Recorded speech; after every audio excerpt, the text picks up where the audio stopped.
In this basic brush skills video, we're looking at layering and shading, giving your minis some character. Coming up after this.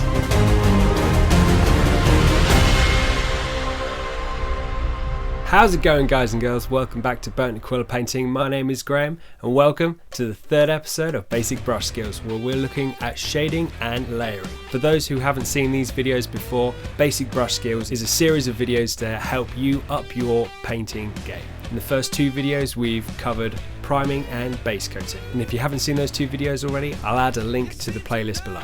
So, shading and layering. The reason why I joined these two steps into one video is because I think they're closely linked. Also, shading is a really short process that I didn't really think needed its own video, and when we get into actually painting the mini, you'll see why.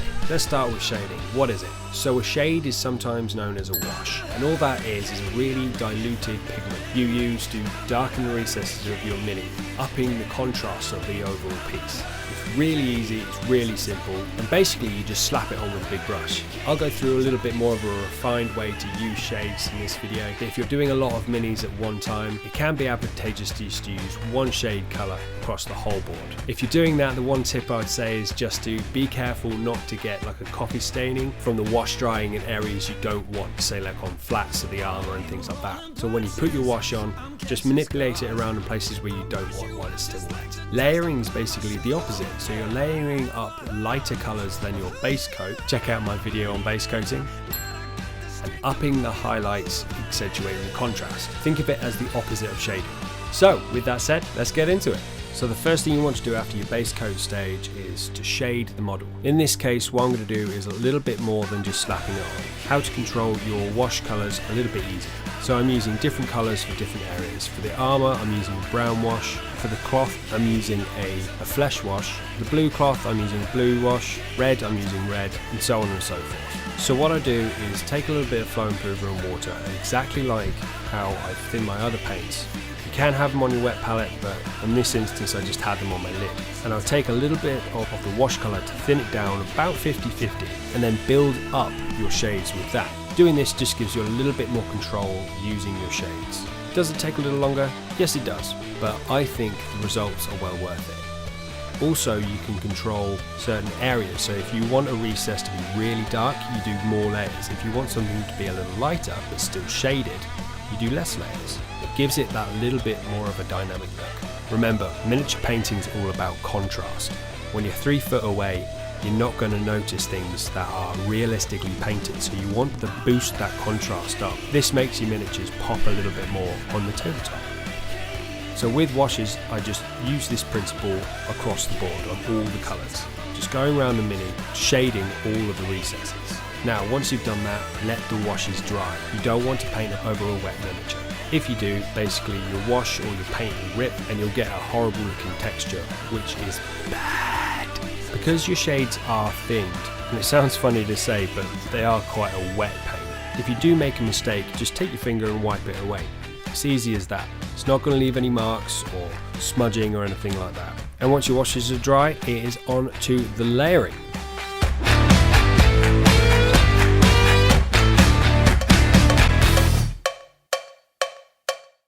Now, the way I look at layering is in 3 parts. You've got your base colour, your mid-tone and your highlight colour.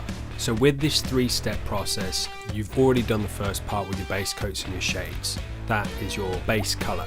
The next part will be your mid-tone. This is your main colour of what you want that colour to read as. So let's take the cloak for instance. So I'm using a dark blue for the base coat, a slightly lighter blue for your mid-tone, and then a light blue and a white for your highlights.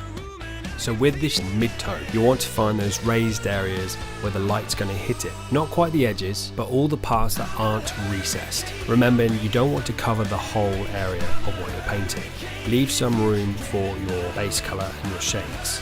Now you might be thinking, yeah, but what about armour and metallics? To be honest, it's exactly the same. You use that mid-tone and highlights. This is why I went for a dark bronze instead of a gold for the base coat of the armour, to accentuate this layering effect in the exact same manner as the cloth. Having those recesses that would be in shadow darker.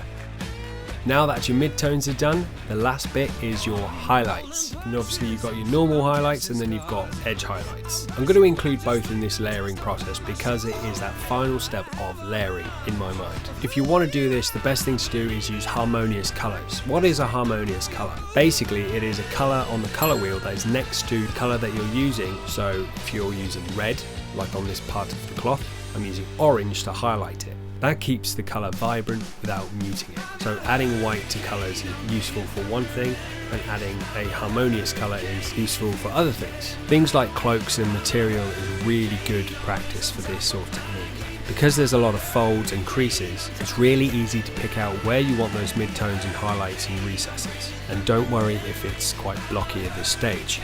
Once you get those highlights on, your eye will actually smooth it out in your brain when you look at it, so it'll look a lot smoother once it's finished. And what you want to do is you want to pick out the raised surfaces.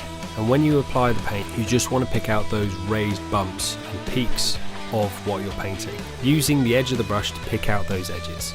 And where there is no edges but you still want to highlight, a good grip on the mini, drag the brush towards you for a thin straight line. Am I an expert in blending these three techniques? No, this is something that I'm still learning. But every day is a school day, and once your highlights are done, that's it for the shading and layering stage. This part of the process can be a little bit tricky at first, but just keep with it. The more practice you put in, the better results you'll have. It took me a little bit of time to actually get to grips with these techniques, so don't be afraid if it's not coming out exactly how you want it at first.